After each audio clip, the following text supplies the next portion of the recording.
अब ग्रंथ कबीर बीजक से एक दूसरी भजन सुने।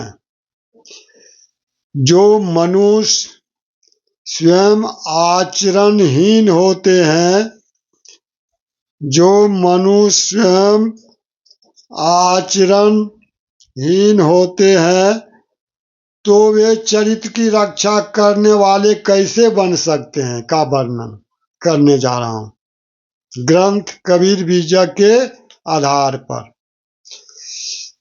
हरिओम तत्सत। संतों बोले ते जग मारे, संतों बोले ते जग मारे, अनबोले ते कैसिक बनी है, सब दाई कोई न विचारे। संतों बोले ते जग मारे, अनबोले ते कैसक बनी है, सब दाई कोई न विचारे। पहले जन्म पुत्र का भयहूँ, पहले जन्म पुत्र का भयहूँ, बाप जन्म या पाछे।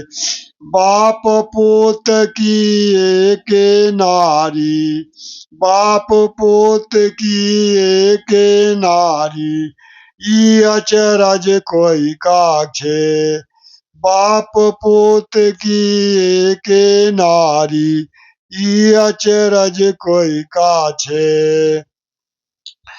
दुंदुर राजा टीका बैठे, विषहर करे खबारी। दुंदुर राजा टीका बैठे, विषहर करे खवासी।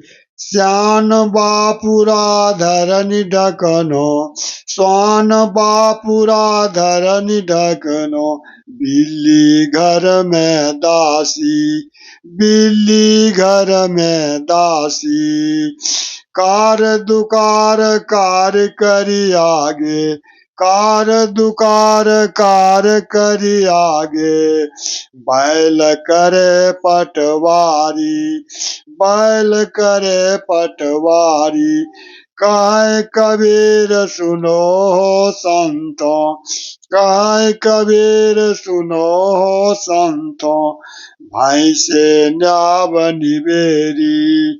कहे कबीर सुनो हो संतों, भाई से न्याव निबेरी। हरिओम तत्सत। सदगुरु कबीरदास जी कहते हैं, हे संत जनों, सच्ची बात बताओ तो संसारी लोग मारने दौड़ पड़ते हैं, किंतु क्या करूं? यदि मैं मौन धारण कर लूंगा तो कैसे काम चलेगा? सदगुरु कबीरदास जी कहते हैं कि हे संत जनों, सच्ची बात बताओ तो संसारी लोग मारने दौड़ पड़ते हैं, किंतु क्या करूं? यदि मैं मौन धारण कर लूंगा तो कैसे काम चलेगा?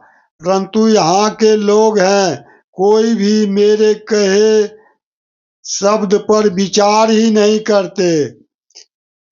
हर व्यक्ति संसार में सबसे पहले पुत्र के रूप में उत्पन्न होता है।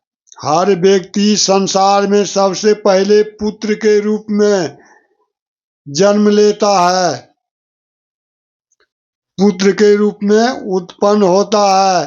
फिर जब वह युवा हो जाता है तो उसके विवाहोपरांत जब उसका बच्चा हो जाता है तो वह पिता कहलाता है। पहले पुत्र के रूप में जन्म लेता हर व्यक्ति संसार में। जब वह युवा जवान हो जाता है और शादी विवाह हो जाता है, उसके बाद जब वह पुत्र उसको पुत्र पैदा होता है तब वह पिता कहलाता है, तब वह पिता कहलाता है। कहने का तात्पर्य है कि पहले पुत्र के रूप में उत्पन्न होता है तो वही आगे चलकर पिता कहलाता है, यानी बाद में पिता का पैदा होता है।